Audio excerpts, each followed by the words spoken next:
Viewer discretion is advised.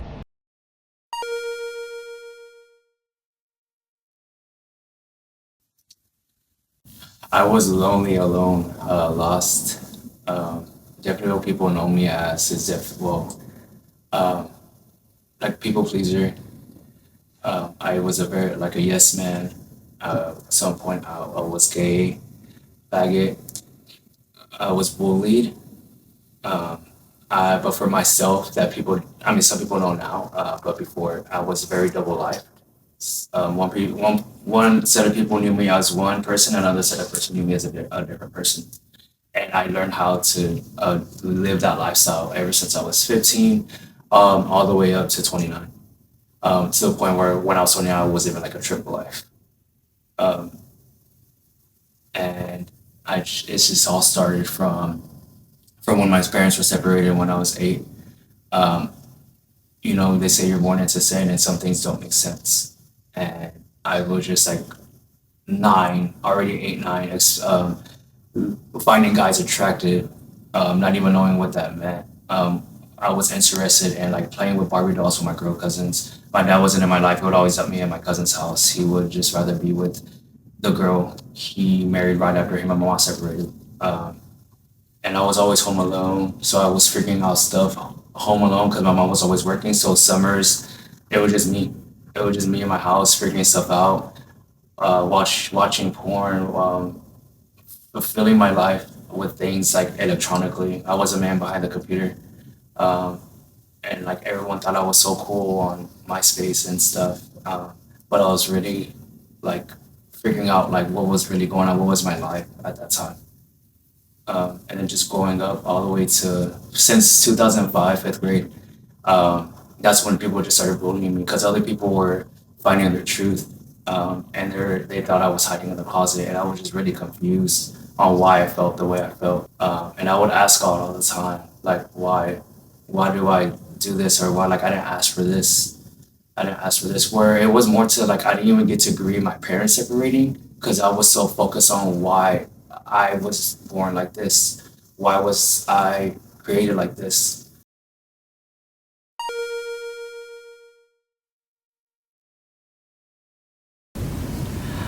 I was finally like tired of my lifestyle and going back to that hope because I lived so dark that I didn't believe anymore.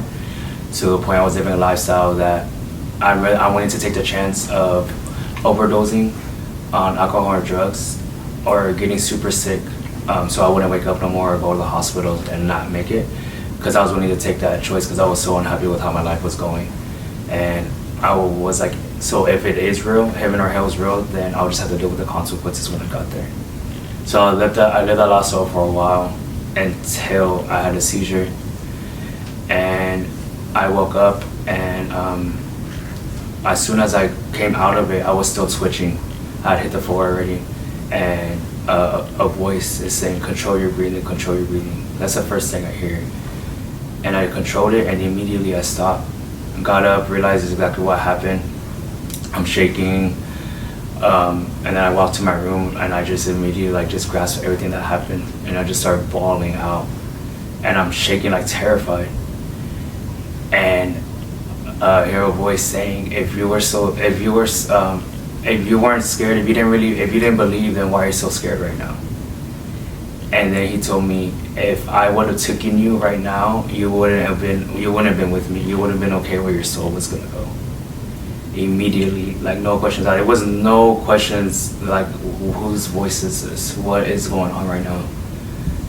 And I just immediately like was just bawling, just crying out like, "Oh, you're here! Like you've been here this whole time." And I just felt like he was telling me, like, "Yes, I've been here this whole time. Now I'm gonna show you what repentance is." Before I knew what repentance was, and he was gonna, "This is how you're gonna do it." And he just took me to forgiving myself for every single thing I did, because I started going to a place like freaking out. I remember like I was sitting down, and I remember standing up, and like started having a panic attack, and like, "Oh my gosh, you really saw everything I've ever done." And he's like, "Yes, and you're still mine." And so I'm just thinking of everything I've done, and I'm like, wow, like it is true. Like there's nothing you can do. So now, obviously, I'm going back to a place where I'm believing because He encountered me, and I wasn't at church. I was in my restroom, um, and I'm just like, then from there and then every day after that, I was like, okay, Lord, like show me what to do, show me what not to do. I don't, still dealing with everything I was doing prior to that. I'm like, okay, like show me what I can do, show me what I can't do, because now I know you're real. I want to do what you're telling me to do, because I know you're here with me now, and I'm sorry. He took me to a place of forgiveness and took me to every single thing I've ever done, everything I've ever done. I started calling people and apologizing to them and just having conversations with people, and they didn't know what was going on, but I was just calling all these different people. Um, and then from one day to the next day, I didn't want to watch porn anymore. Mind you, before this, I was having sex with multiple guys, like maybe 6 times a week. I was on cocaine, like spending hundreds of dollars on cocaine, drinking, going to the gas station, waiting for them to open, to drink, to get drunk, to go meet up with guys, have sex, then go clock in for work, then get out of work and go do it all over again.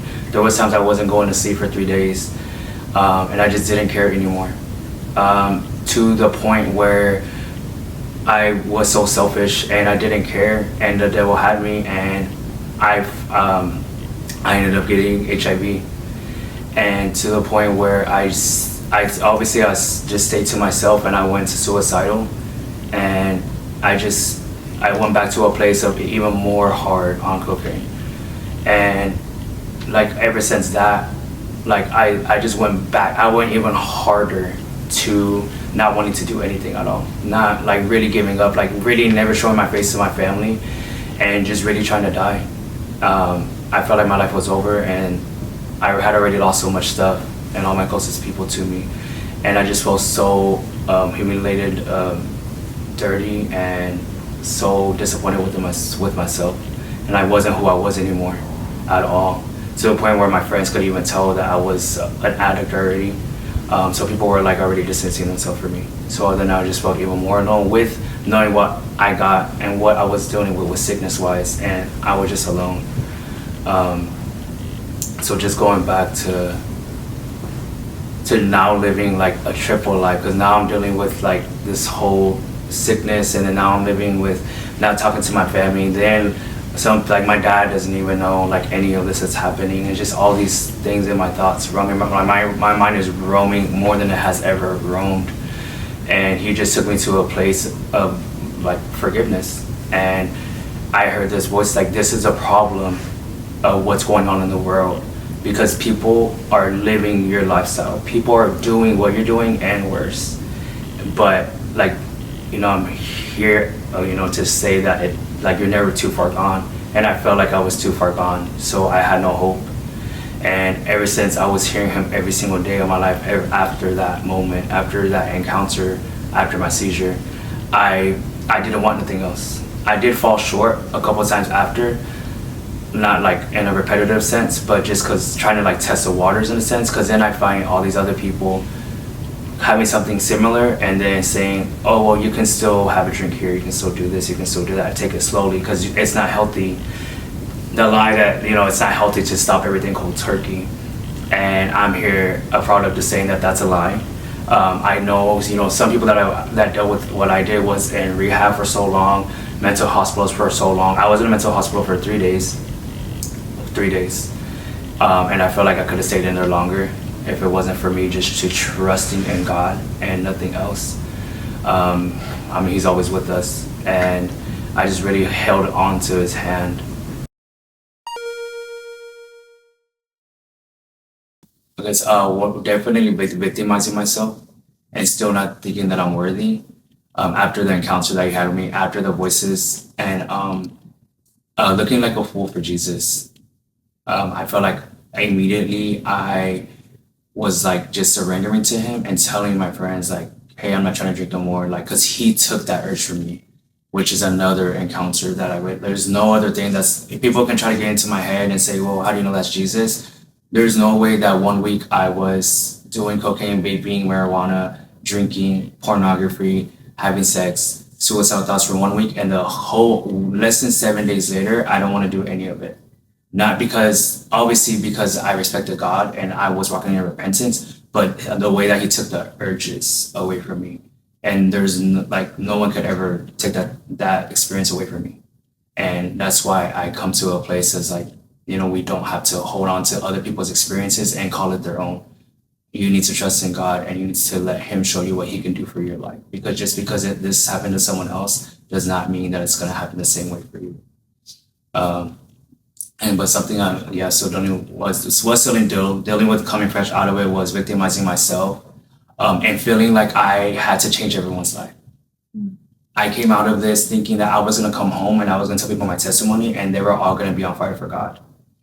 And that was not the case. And I instantly, 3 months in, I felt lonely again, knowing that God was with me, always like in my word and just super consumed with like Christian social media and finding things on myself in my word, talking to Him, going on walks with Him, super like just me and Him, me and Him, me and Him. But then, they say, it's good to have that, but also have fellowship. And I prayed for that. I didn't know I needed that because I was waiting for my friends to turn to Christ, and that never happened. And I just kept sharing my testimony, and all my friends, like, it's not everyone's timing. But that doesn't mean to stop praying. That's a whole nother video. But so yeah, definitely like just carrying the weight of other people, because you just have to trust God that He's gonna handle it. And it's not a job. It's not your job to see the fruits of someone else that you've been praying for, or that you think that since you're so close to this person that you're the one that has to save them. If it's God's will, it's gonna happen. So that's definitely something I dealt with coming fresh out of it. He is my father. He's my creator. He literally created me exactly who I was. He allowed me to go through everything I went through. He could have encountered me how he did, but everything is for a purpose. Because when 10 years ago, when things happened and I had suicidal thoughts, I still didn't have an encounter with Him. I tried to believe in Him and I didn't. And I just say all that to say that it's His timing. And I don't, of course, I hold myself accountable for everything I've ever done, but I just love that He did it at this time. And I'm here in front of this camera at this time for His reason. And I just love His timing. I love His plan. I trust everything about it. And I wouldn't change anything. And I'm just so grateful that He still chose to save me, and how He's gonna save so many other people. And just like everyone I come across that has been saved, and we're able to just testify of His goodness and really living out His word, His living, breathing word, and taste the goodness you'll see, and just really live, being able to prophesy and live what He says in His word. His word is true. He's the same yesterday, today, forevermore. And that's just a main thing, that He was my father, my friend, the person I report to, and the person that's gonna support me, the person that's gonna always be here for me no matter what, the person that's gonna correct me, constructive criticism, tough love and love, and not let me get comfortable. And some people say friend, but as a point, sometimes I feel like He's a big brother as well. But me say He's the beginning and last, and I just can't wait to see what He's gonna do through me for other people, because it's only been a year and less than a year and a half, and I know He's gonna use me in so many different ways, and it's for His doing. It's for the goodness of the kingdom, and I'm just so grateful to be able to go through all these things so I can relate to so many different people.